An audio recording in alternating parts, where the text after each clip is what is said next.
D'accord. Demandez. Regarde. D'abord on met ça. Là c'est rembourré. Hiche. Hiche. Oh yeah. Voilà. Regarde Charline, qu'est-ce que t'en penses? Je suis beau ou pas? C'est beau.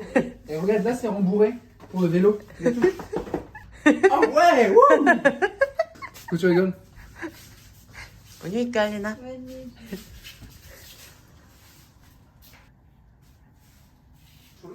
D'accord.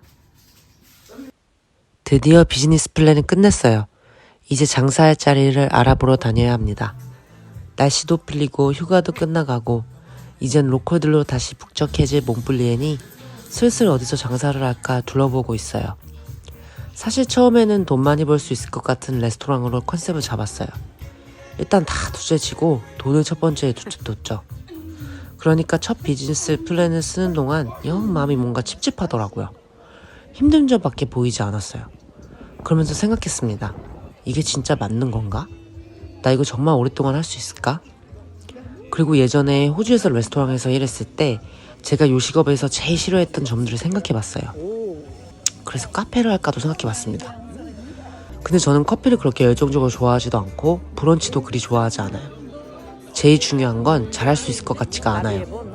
저는 마음이 복잡하고 뭔가 모르겠을 때 여러 사람들과 말해봐요. 말하다 보면 정리가 되더라고요. 그래서 프랑스에서 장사를 하고 있는 여러분들과 통화를 해봤어요. 이건 지금 어디 나라나 마찬가지인 것 같은데 하나같이 다 직원 관리를 힘든 점으로 뽑더라고요. 저 역시도 장사했을 때 가장 힘들었던 문제, 요식업의 숙명, 직원 찾기.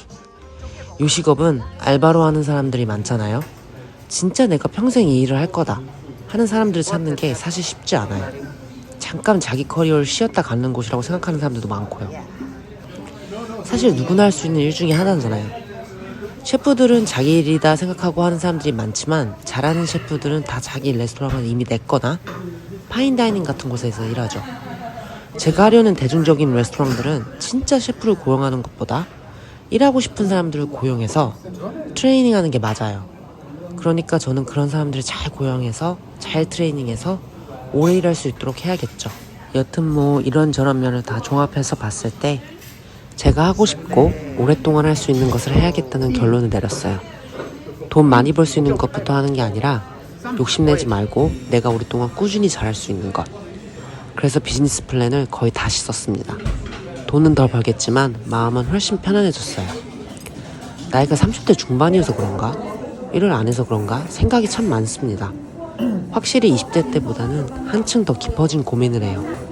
20대 때에는 성공에만 집착했다면 요즘은 진정으로 내가 원하는 것은 뭘까 고민을 해요. 2주 전에 오펜하이머를 보면서 그런 생각을 했어요. 어떤 일에 미쳐서 오로지 그 일만 밤낮으로 할 수 있다면 진짜 좋겠다.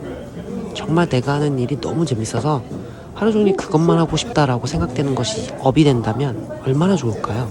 뭐가 재밌는지 찾았다는 것, 정말 너무 잘하고 싶은 일을 찾았다는 것은 엄청나게 큰 행운이 아닌가 싶습니다. 그래서 내가 재밌어하는 일은 뭔가 생각해봤어요. 유튜브? 꽤 재밌습니다. 그런데 영상을 막 기교 있게 엄청 멋있게 만들고 싶진 않아요. 그냥 지금 제가 하는 방식으로 제 인생의 여정을 솔직하게 담고 공유하고 싶습니다. 그러면서 프랑스도 보여드리고요. 업이라기보다는 취미인 것 같아요. 저만의 요식업 브랜드를 만들고 싶은데 이건 아직 진행 중이라 해봐야 미친듯이 하고 싶고 재밌는지 알 것 같아요. 한 2달 동안 한참 명리학에 미쳐 있었습니다. 너무 재밌고 심오한 학문인 것 같아요. 세상에는 과학적으로나 상식적으로 설명되지 않는 일이 너무 많잖아요. 4, 5초에 친구네 아기가 100일이어서 100일 파티에 갔는데 친구의 이웃들도 와 있더라고요. 근데 한 이웃이 어린 여자아이랑 왔는데 아이가 한 3살밖에 안 되었는데 부모님이라고 보이시는 분들이 조부모님 뻘로 보이기도 하고 아이의 행동이 뭐랄까 좀 특이했어요. 그래서 친구한테 살짝 물어보니 태어나자마자 친부모에게 학대를 당했다고 하더라고요. 다행히 발견되어서 부모와 격리되었고 이 아이가 입양되기 전까지 친구의 이웃분들께서 맡아서 보살펴 주시는 거라고 하더라고요. 술도 도잔 마셨겠다. 가슴이 막 찌릿찌릿했어요.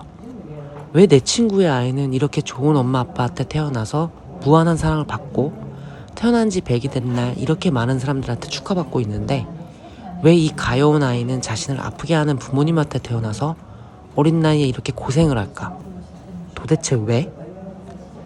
주말에 레스토랑의 테라스에서 가족들과 즐겁게 술 한잔하고 있으면 노숙자분들이 와서 종종 구걸을 하세요. 그럼 또 생각이 많아지죠. 나보다도 어려 보이는데 어쩌다 이렇게 집도 없이 떠돌아다니며 구걸을 하게 되었을까? 이번에 칸 영화제에서 대상을 받은 영화를 봤습니다. 어느 날 아들에게 생긴 교통사고 때문에 아들은 시력을 잃게 되고 이 사고가 부부관계를 악화시키는 시발점이 되죠.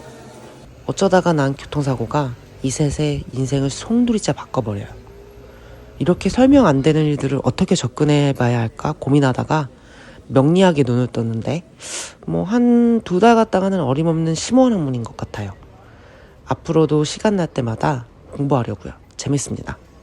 요즘 김주환 교수님의 회복 탄력성이라는 책을 읽고 있는데 행복하고 긍정적인 마음을 갖는 것도 훈련이 필요하다는 말씀이 굉장히 인상 깊더라고요. 세상을 살다 보면 내가 기대하지 않았던 일들, 예상 밖의 일들이 우리를 항상 놀래키곤 하잖아요. 이 책을 읽으면서 더 단단해지기 위해서 저도 제 마음과 생각을 곧게 훈련해야겠다 싶었어요. 과정을 즐겨야 하고 결과보단 과정이 중요하다는 말을 이제 슬슬 깨닫고 있는 것 같아요. 이제는 미래의 어느 불특정한 나날들보다 지금 당장이, 오늘이, 바로 내일이 훨씬 중요해요. 지금 당장 즐겁기로 마음 먹었습니다. 단 책임감 있게. 너는 한국 힙합 너무 사랑해. 너는 한국 힙합 너무 사랑해. 사이먼 도미닉, 사이먼 주랭아, 잉잉. 가자.